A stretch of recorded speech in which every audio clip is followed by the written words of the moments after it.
I'm Taylor. And I'm Tyler. This is Scripture Central's Come Follow Me Insights. This week, part 2 of the episode covering Matthew 21 through 23, Mark 11, Luke 19 through 20, and John 12.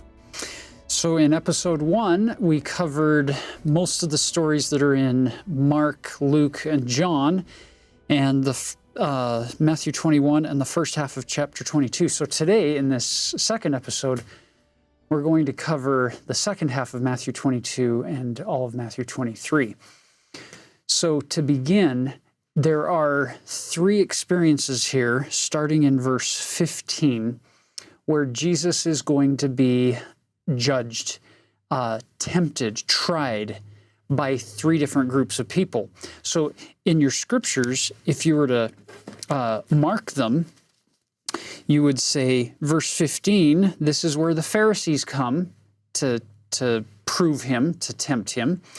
Verse 23 is where the Sadducees take their shot at tempting him and pushing him into a corner to trap him. And then verse 35 is where a lawyer or a scribe comes to do his testing of Jesus. So there's some incredible significance in having Pharisees, Sadducees, and scribes sending representatives in turn right here a few days before Jesus' crucifixion to tempt him, to examine him, and to try to trap him. So we have in the Passover season, over the years as the Jews would celebrate, they would have a lamb that they would use for Passover service, that they would slaughter and consume. But before that, before you would slaughter that lamb, you would have to bring that lamb to the temple to be examined by the authorities to ensure that that lamb was ready for the sacrifice. And it seems that Matthew is making it very clear for us that Jesus is the lamb being brought to the temple, being examined by the authorities. And actually, he's found worthy by God, even though the authorities don't seem to get the message. So let's jump into the Pharisees' trap first, starting in verse 15. Now keep in mind, this is a group who they know that they're going to get their shot at trapping Jesus. So you can picture these backroom conversations. What could we do with him in front of the big group in the temple that would make him just look terrible and would ultimately be his demise? So they've crafted their best case trap for him, and now they spring it, or rather they try to spring it on him.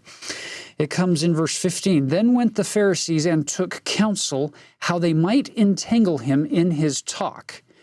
And they sent out unto him their disciples with the Herodians, saying, Master, we know that thou art true, and teachest the way of God in truth.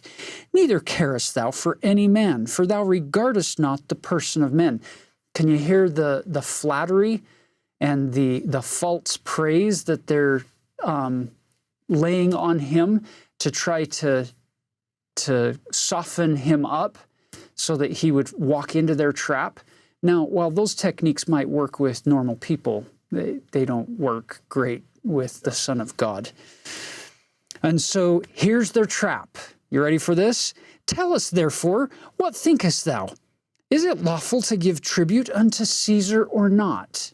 So after their flattery, you speak the truth. You're such a wise master, and we're really wrestling with this debate of, is it really okay for us to continue to pay tribute to Rome? Because we know what happens when we pay money to Caesar. It gets spent to build pagan temples, pagan idols, and to build up that Roman Empire, which is rooted in idol worship. And you're also using money to pay the army that's oppressing us. So there's a lot of reasons they don't like paying the tax. So can you see the trap? Two-sided here. If he says, don't pay it, well, you now have an insurrectionist claim on their hands to say, see? And if he says, do pay it, then they say, well, then you're not supporting the law of Moses, that you're not supposed to worship idols. You're not supposed to support oppressors. So they're thinking, this is the perfect trap. We've got him. Can you picture that moment, that pause after they've laid the question at his feet and all the people are sitting there thinking, what's he going to say? And I love what he says. Jesus perceived their wickedness and said, "Why tempt ye me, ye actors, you hypocrites?" So the word is actor. Like they're not sincere. He's like, let's have a real conversation about real issues that people really care about. Instead, you guys are just acting with the intention of creating problems for me and actually for a lot of other people. so then he says, verse 19, "Show me the tribute money." And they brought unto him a penny. So I have here a replica denarius that was made out of silver from my friend Richard Beach, a jeweler. And this is an exact replica of what coins, these pennies, or a penny in that day would look like. And so he says, "Show it to me." So they produce one and show it to him. Now look at the next thing he says. "And he saith unto them, Whose is this image and superscription?" And they say unto him, "Well, it's got Caesar's image on the coin, as you can see here." And his answer is, "Okay, well, render therefore unto Caesar the things which are Caesar's, and unto God the things that are God's." Now, most people read that verse and think, wow, that was ingenious. He got out of their trap. He didn't take a side. He just said, look, if it's got Caesar's image on it, then render it to Caesar, because it's his. And then we often stop there and smile at how smart Jesus was to overcome this trap. And perhaps we might miss, from my opinion, from my perspective, the single most important part of the entire interchange here, which is a message not just to overcome the trap for this group of Pharisees and Herodians that came to him, but for disciples of Christ in that temple setting, as well as in the 21st century today reading this story. It's that second phrase. It's far less focused on render unto Caesar that the things which are Caesar's, and it's the second phrase, and render unto God the things which are God's. You'll notice, how do I know that this coin is Caesar's? Because it has Caesar's image on it. So how do I know what to render to God? Well, probably something that has God's image on it. And there's only one thing that has God's image on it, and that's God's children. That's you. That's me. So at the end of the day here, when Jesus makes this statement, the message to me as a disciple of Christ is, Tyler, you need to give your life, render to God you. You'll notice how much easier it is to pay money and to give things away as opposed to giving yourself. So full consecration is to render unto God my whole life. It's to say to the Lord, you can have anything that you want. It's all yours. I place my whole life into your hands. To render unto God the things which are God's is a very profound teaching for complete consecration to the Lord. This is really transformative. If we go back into Genesis and we hear about creation, and the crowning event is God creating us, his children, in his image. And those in the crowd with ears to hear should have seen that that is true. I am in the image of God, and I need to give myself to him. And it's also significant that in the ancient Middle East, most of the surrounding cultures would create images of their gods and spend a lot of time taking care of those statues and dressing them up and giving them food and building temples or houses to those images. And think about the revolutionary concept that God teaches in scriptures. Instead of you creating images that you spend time focusing on, I've created an image that I want you to focus on. That image is me, and it's in you, and it's in everybody around you. So we've overcome the test or the trial from the Pharisees that had started in verse 15. Now we go to the second trial laid at his feet, the second trap or examination from the Sadducees, which, remember, they don't believe in the resurrection. It tells you that in verse 23. The same day came to him the Sadducees, which say there is no resurrection. It's really simple to remember the difference between Pharisees and Sadducees in their doctrine. Sadducees don't believe in resurrection, and that's Sadducee. It's just a simple way to keep that straight. The Sadducees is the group, they're more of the aristocracy of the Jews. They're more of the rich, the elite, the highborn. And as such, they have many more opportunities for political appointments from the Romans, and previous to the Romans, the Greeks, back before Pompey overthrew the Greek control. So they have become more, shall we say, attached to the doctrines and the philosophies of the world of their day, and the Greek philosophies that come down from Socrates, Plato, Aristotle, 400 years before Christ. All of those doctrines and those teachings have pretty much infiltrated the ranks of the Sadducees. The Greeks don't believe in the resurrection. The Greeks don't believe in angels. The Greeks don't believe all of these things that are in the Old Testament. And so it doesn't come as a shock that the Sadducees are going to have adopted many of those philosophies and find ways to say, we're still good practicing Jews, even though we don't believe all of these things that the Pharisees have been teaching. Yeah. So what their focus is on, they're focusing on death. They're trying to trap Jesus in this discussion about what happens at death or after death.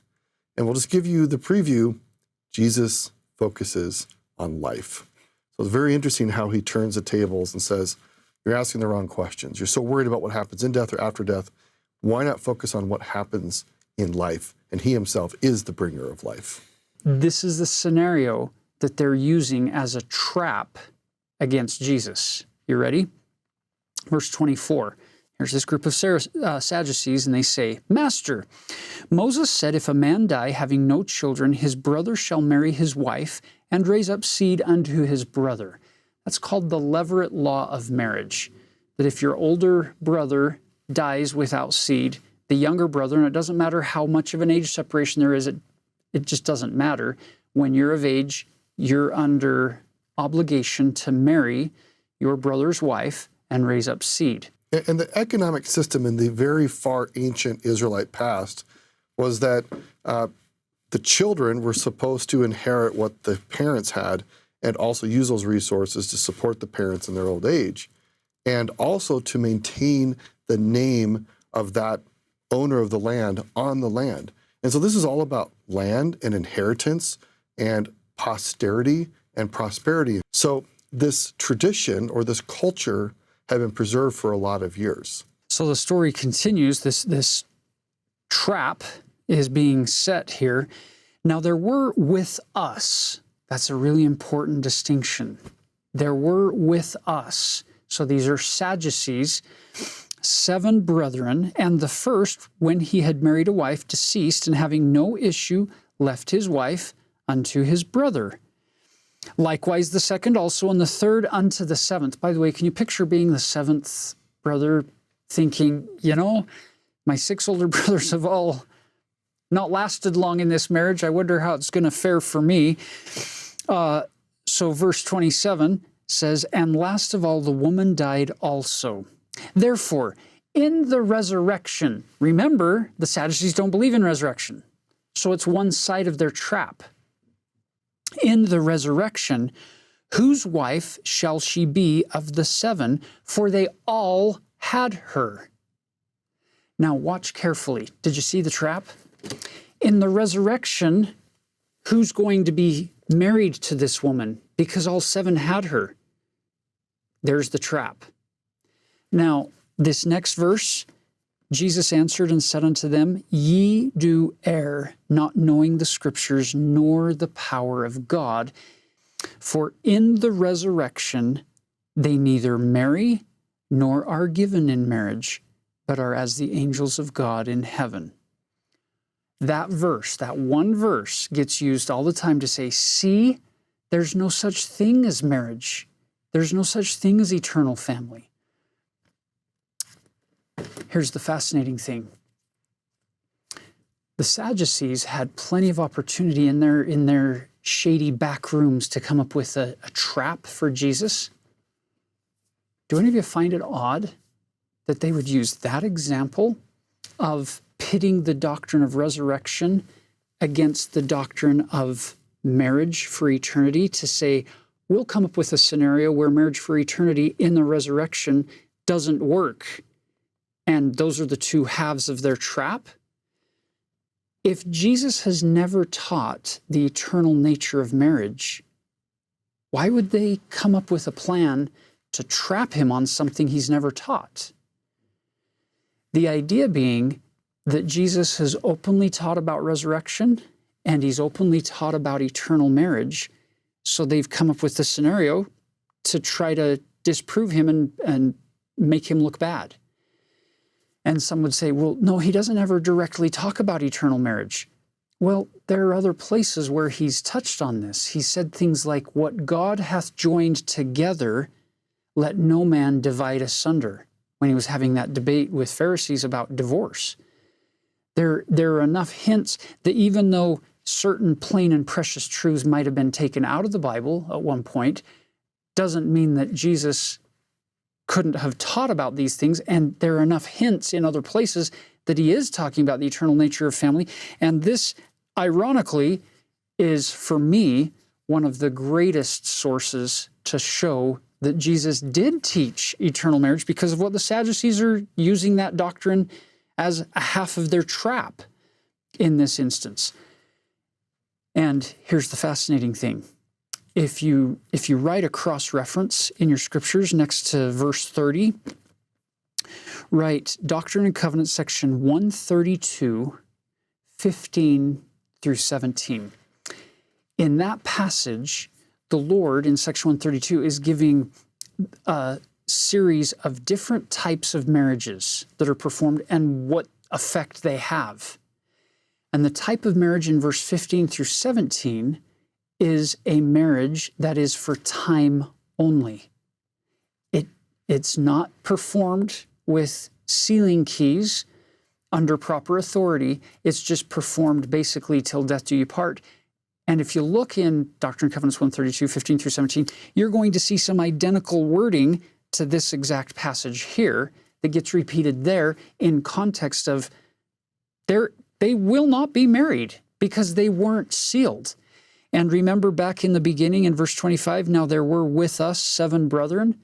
So those marriages were performed under what authority?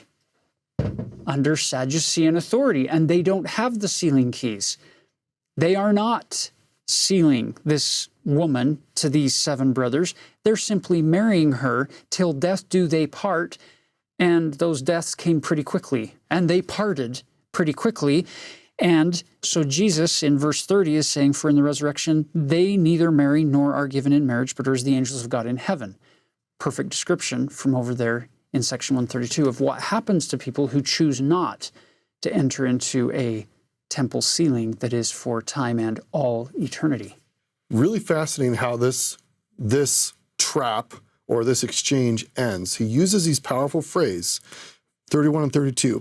But as touching the resurrection of the dead, have you not read that which was spoken unto you by God, saying, I am the God of Abraham, and the God of Isaac, and the God of Jacob?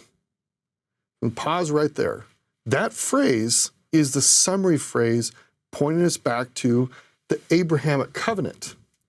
So I find this extremely powerful, that what is supposed to be a trap ends up being this lesson about covenants all of us have eternal access to if we choose to be loyal to God by keeping the commandments, which is a way of showing loyalty, which is interesting because what's the very next challenge? It comes from the lawyer, the scribe, a temptation. About which Commandment commandments is the most we important. should keep. How should we show our loyalty to God? So all these things are intertwined with the Old Testament, those two covenantal mountains. Mount Moriah, the eternal covenant that God gave to Abraham and all his descendants, and you are included in that as his descendant. And then Mount Sinai, where God, through Moses, gave a list of instructions for how people should be covenantally loyal to him. These are all bound up right here in these two little stories. So look at the conclusion here of this Sadducean trap that Jesus unsprung and overcame. Verse 33, when the multitude heard this, they were astonished at his doctrine. They're sitting there saying, wow, this is deep. And so the Sadducee group walks away saying, we tried. We gave our very best thought to how we could trap him, and it didn't work. And so now, verse 34, but when the Pharisees had heard that he had put the Sadducees to silence, they were gathered together. Then one of them, which was a lawyer, asked him a question, tempting him and saying. So now you get this expert in the law of Moses, this scribe who knows the Old Testament very well. Master, which is the great commandment in the law? Can you see what he's trying to do? He's baiting Jesus to get into a debate here to show how much smarter he is than Jesus when it comes to knowing the law. He's going to let Jesus pick a commandment that he thinks is really important, and then he's going to Bible bash with him and show him lots of verses that would show that other commandments might be more important. So you're thinking, wow, how do you get out of that one? Well, watch what Jesus does. Jesus said unto him, thou shalt love the Lord thy God with all thy heart, and with all thy soul, and with all thy mind. This is the first and great commandment, and the second is like unto it. Thou shalt love thy neighbor as thyself. On these two commandments hang all the law and the prophets. Two commandments. This is really fascinating because how many commandments are there in the law of Moses? 613, and then if you were to boil those 613 specific parts of the law down to its simplest form, you would say, well, there are 10 commandments. Which we get at Mount Sinai. And Jesus is giving us two. Now notice he says this phrase, upon these two laws hang all the law and the prophets. The law is the law of Moses, or the 5 books of Moses, the Torah.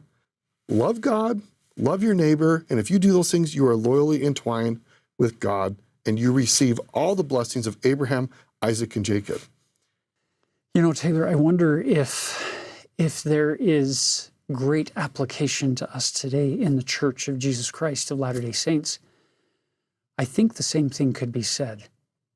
All of the procedures that happen in church, all of the programs, all of the policies, all of the practices, all of the commandments, all of the ordinances, everything that happens in the church could be hung on those two same commandments, those two same ideas of love the Lord thy God with all thy heart, might, mind, and strength, and love thy neighbor as thyself. Everything that we do in the church today, all of our efforts are built on those two things. It's pretty powerful when we keep things in that perspective. Otherwise, it's too easy to get off in the weeds of one of those 613 laws of Moses and think it's the most important aspect when God's the most important, and loving him and loving the neighbor. These should all be means to that end. And isn't it beautiful how you can take those 10 commandments, for instance, even if we boil from the 613 down to the 10, you look at those first 4, those are all focused on how you treat your relationship with God. No other gods before me, don't worship idols, don't take the name of the Lord thy God in vain, and remember the Sabbath day to keep it holy. All of those are focused on your connection with God.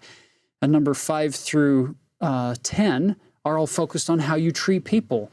Honor thy father and thy mother, don't kill, don't commit adultery, don't steal, don't lie or bear false witness, and don't covet. Everything really does boil down into these two parts. And then later on, we're going to find that if you're in the service of your fellow men, in chapter 25 of Matthew, you're only in the service of your God. So even if I'm keeping the second commandment, that's an extension of how I keep the first commandment, how I love God. But we live in a world that wants to kind of reverse that order. Have you noticed that? A world that wants to emphasize loving your neighbor first. And then, if you've got any extra time or energy, then you can love God.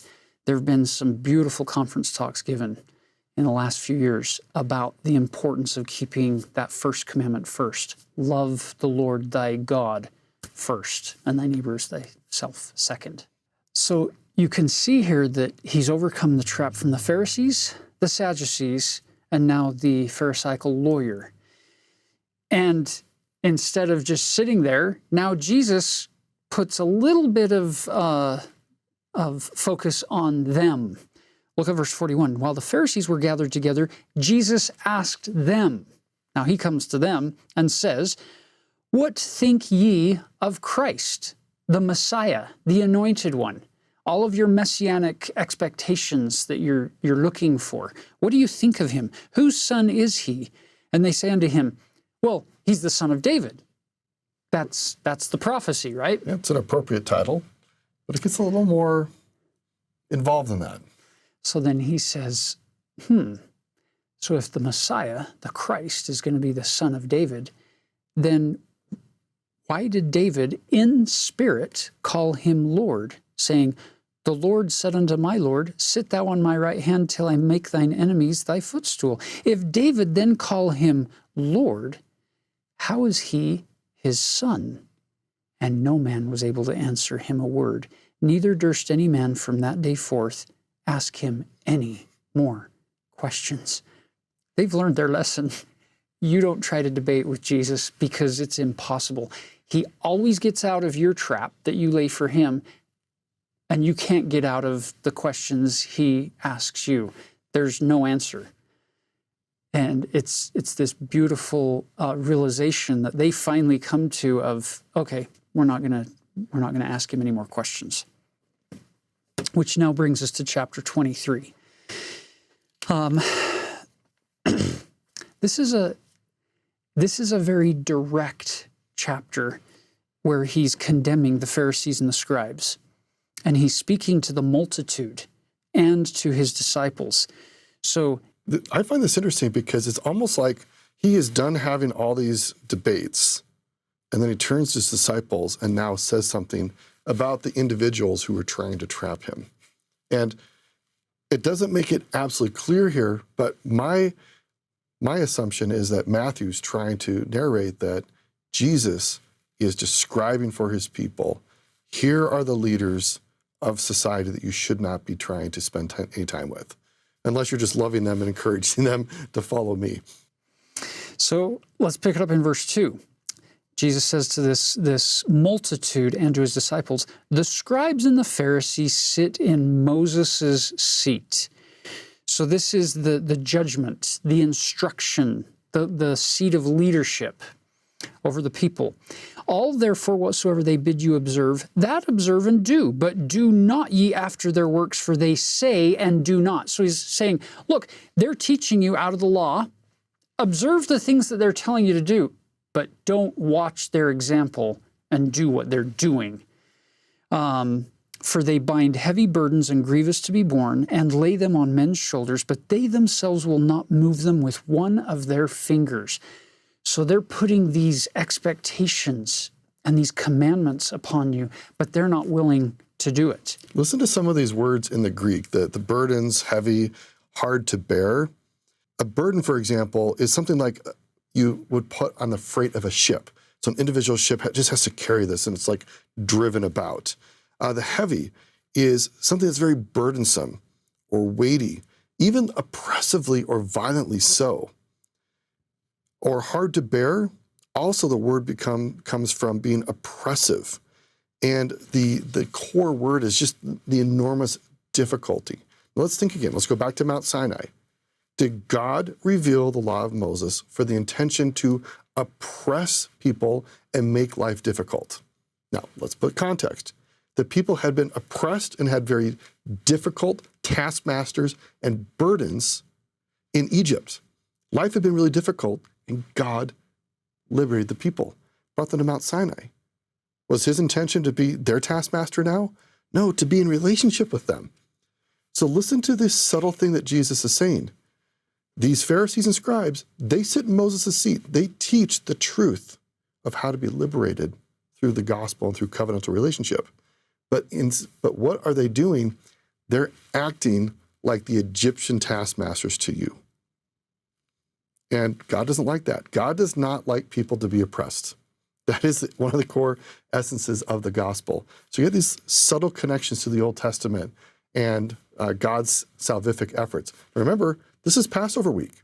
So this should be on people's minds that this is the time we celebrate God liberating us from oppressors and burdens and toil that keeps us from being in relationship with God. So now he picks it up in verse 5. But all their works they do for to be seen of men. And they make broad their phylacteries and enlarge the borders of their garments.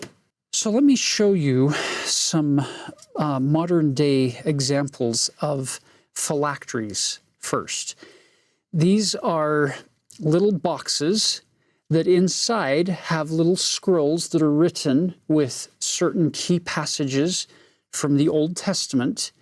And the practicing Jews today will take these and bind them to their forehead and bind another one to their arm so that it's up on their bicep near their heart.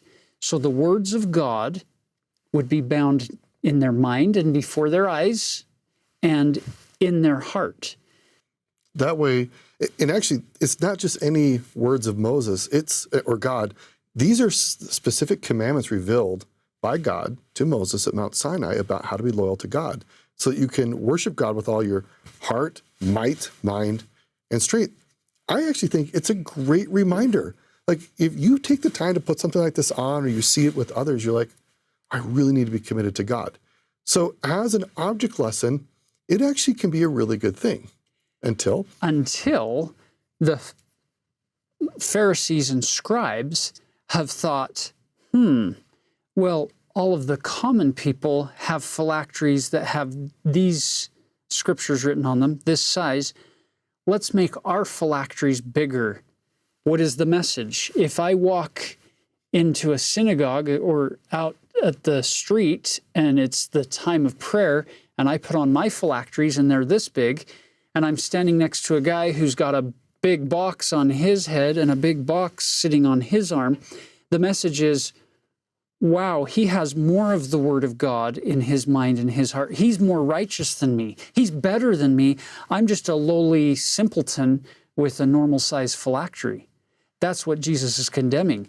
Now, they also have their prayer shawls. Again, beautifully symbolic, lovely, a reminder about putting yourself in a state of reverence and humility before God. Yeah, it's when you talk about holy envy, it's this idea of they come up with these outward ways to shut out the world. So if they put on the prayer shawl, it's this way of shutting out the world and focusing on God's word and on heaven. So it's a beautiful symbol. And I'll use another word that we've talked about, the word enduo, which means to be clothed. And think about our temples. People are clothed in the garments of the priesthood. And these are not garments of the priesthood, but they are a form of clothing. And the point there is to represent or to symbolize your relationship with God and to say you're in a state of worshipfulness. So there's a lot of beautiful connections here with things that we're familiar with. And so if you look at the border or the hem of the prayer shawl, you'll see these four corners, these tzitzit that come down from all four corners. And this is symbolic, the number of strands and the name tzitzit having a numeric value of 600 plus 13 knots in the corner borders adds up to 613. So when I'm praying, I'm focused on God, I'm focused on His Word, and I'm focused on His law. Just a reminder real quickly, because we sometimes forget that the law was the set of instructions that God wanted His people to live by to show that they loved Him. Again, if you're in a loving relationship with somebody and they give you a list of like, here's my top 10 list for how you can show me love. If you really love that person, you'd be interested to know what that top 10 list is, to memorize it and to live it. And so everything we're talking about here is all rooted in a deep desire to be covenantally related to God, be covenantally combined with God. Yeah, it's the practice, you'll notice, Jesus is not condemning the practice of using phylacteries and a prayer shawl. That he is not opposed to them saying their prayers and feeling connected to God and God's laws. What is the condemnation? Look closely back at verse 5. But of all their works they do to be seen of men, they make broad their phylacteries, and they enlarge the borders of their garment. They increase the size of these tzitzit, these tassels. They make them bigger, longer, even start adding colored strands in to draw more attention to it. So if you're standing there with a traditional sized prayer shawl next to a Pharisee who's got a much bigger and longer border to his garment, the implication is, oh, he's more righteous than me. He's more holy than me. He's better at keeping these 613 laws than me because his borders happen to be longer than mine and bigger and maybe more colorful than mine. So how hard is it to make your borders of your garments longer or more colorful, or make a phylactery that's even bigger? You don't have to be more righteous to do any of those things, and yet they're doing it to be seen of men.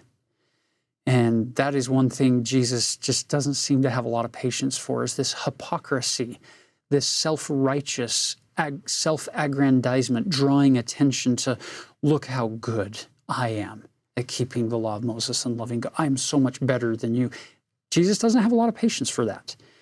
And he continues in verse 6, these Pharisees, they love the uppermost rooms at feasts and the chief seats in the synagogues. They love the place of prominence. They love the glory, the honor that they can get from people. And quite frankly, we live in a world, in a fallen condition, where you have to recognize the human weakness that actually enjoys popularity, that enjoys honors of men, that enjoys the titles and honorific things that this world can place at our feet. And you have to fight against that natural tendency to worship God and love your neighbor, because those are not quite as inherently natural in the fallen state. We have to work with the Lord at developing those. Verse 7, and greetings in the markets, and to be called of men, Rabbi, Rabbi. They love these titles. They love these seats. They love this attention. And Jesus is teaching the multitude and his disciples, stop setting your heart on those things. Don't love those. Love God and love each other. I've had to deal a little bit with this. I spent a lot of years in graduate school, and I eventually was handed a title called doctor. And a few years went by, and I realized, wait a second, who's the real doctor? It's Jesus, and he teaches doctrine. Now, I think I do a pretty good job of teaching classes and so forth and helping students, but I realized my job is not to be teaching my doctrine, it's to be teaching his doctrine, because he's the real doctor. And so it still happens today. Now look, titles inherently are not the problem. It's useful to understand who has what role and responsibility. There's a lot of confusion when people don't know who's supposed to be doing what. But I've also seen where even in the modern day, people can use titles as almost a hammer to hurt other people. Well, I have this title, you don't have it, and so that says something about me, that I should get more of God's love than you. And I actually feel like titles simply should be designations of opportunities for serving people, a greater weight or responsibility to serve people. And Jesus, I think, was dealing with similar things. So I don't think titles themselves are the problem. It's how we choose to use roles and responsibilities and titles that God has given us. Is it for us, or is it to serve other people? So Jesus goes on exactly that line in verse 8, "But be not ye called Rabbi, for one is your master, even Christ, and all ye are brethren." You're all together. You're all in this together. Look down at verse 10. "Neither be ye called masters, for one is your master, even Christ. But he that is greatest among you shall be your servant." Are you seeing the subtle shift in focus here? I should point out, I also happen to collect a master's degree. So I have a master's degree and a doctorate degree. Well, who's the real master? It's pretty clear in Scripture, Christ. So even though a worldly institution gave me that title, I hope that I don't get sucked into the honors of that title and forget who the real master is. It's beautiful. Verse 12, "Whosoever shall exalt himself shall be abased, and he that shall humble himself shall be exalted." I love that, because it goes so against the natural tendencies of trying to build oneself up. And he's just saying, no, you just stay humble, give God the credit, and God will build you up. Don't look for men to build you up. Look to the heavens for that. And then as you turn the page over, we're going to go very quickly through verse 13 through 39, this end of this chapter, because he goes into this long speech about the scribes and the Pharisees being hypocrites. And you'll notice these are strong words. There's nothing neutral about these verses. Now again, if the context is we're at the temple, out in the outer courtyards, Jesus is teaching his disciples, and yet these groups that have been debating with him are still there hearing all of this. Verse 14 is interesting. "Woe unto you, scribes and Pharisees, hypocrites," or play actors. "Ye devour widows' houses, and for a pretense make long prayer. Therefore ye shall receive the greater damnation." This underlying word for to devour means to squander or to fully consume down till there's nothing left. And think about how often in the Old Testament, God says in the law of Moses, make sure to take care of the widow, the orphan, the fatherless. And instead, these people who've been put in positions of power are taking advantage of those who are disadvantaged. And the advantaged are making more advantage for themselves by disadvantaging the disadvantaged even more. It's very sad. So if I could sum up verse 13 through 22 using verse 23, I think it's a conclusion to that entire column. "Woe unto you, scribes and Pharisees, hypocrites! For ye pay tithe of mint, anise, and cumin, and have omitted the weightier matters of the law, judgment, mercy, and faith. These ought ye to have done, and not to leave the other undone." Did you notice his example, his little object lesson? Mint, anise, and cumin are the smallest herbs that you could grow. And they're saying, look how righteous I am. I even pay my tithing on my mint, anise, and cumin, the very smallest of the forgettable herbs in my garden. I will even pay tithing on those. Look how good I am. And he's saying, and you're leaving out judgment, mercy, and faith. You're missing the whole point. These three words here, justice in the Old Testament, really could be translated as righteousness. Now, it's a different word here in Greek. It means to make good, righteous decisions. In the Old Testament, the word justice and righteous meant the same thing.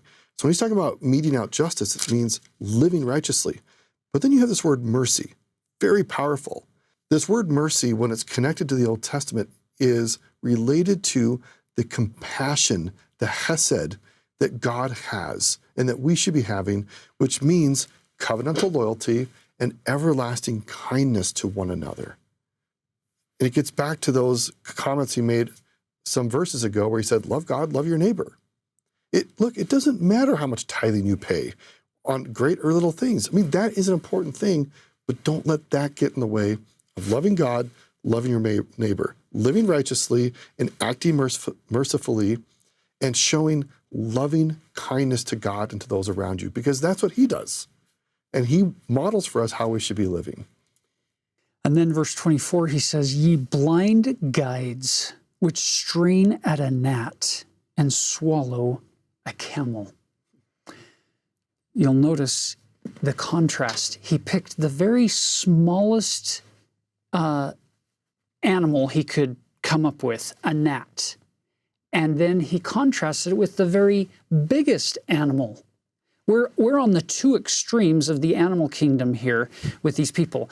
And he's saying, you're straining at a gnat or straining out a gnat. They would actually put these cheesecloths over their pitchers and their amphoras and their cups, and they will strain out in case if a gnat or a little flying insect got into your drink, they'll strain that out because by the law of Moses, they're not allowed to consume gnats or flies, mosquitoes, all of those flying insects.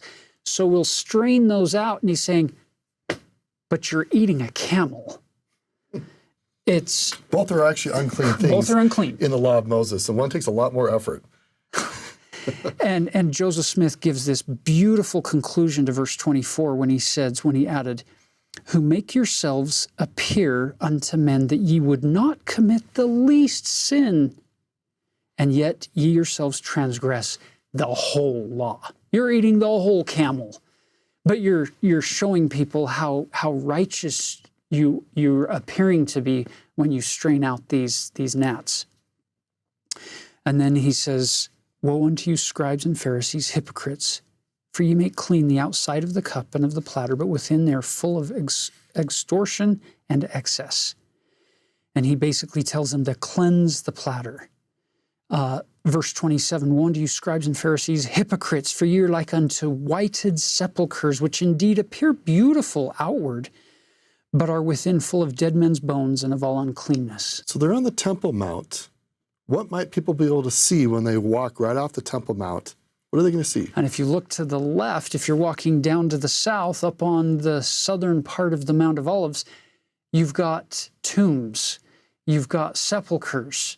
And keep in mind, when a person dies in the first century, and if you're not going to bury them in the ground, you're going to bury them in a tomb, you place them in the tomb, you prepare their body for burial, then you seal up the stone and you paint it white. That's your message that there's a newly buried body in the tomb. A year later, after it's gone through a whole year's cycle, you then unseal the tomb, go in, and you gather the bones together, put them in an ossuary, and put the ossuary in a niche or a loculi, and now the table is ready for the next family member to die in your family. And so a whited sepulcher looks beautiful on the outside, but on the inside, it's got a decaying body for that year. These are very strong words against the Pharisees. This is a personal connection. Some years ago, I was at a graduate school that the outside of the buildings were absolutely gorgeous and compelling.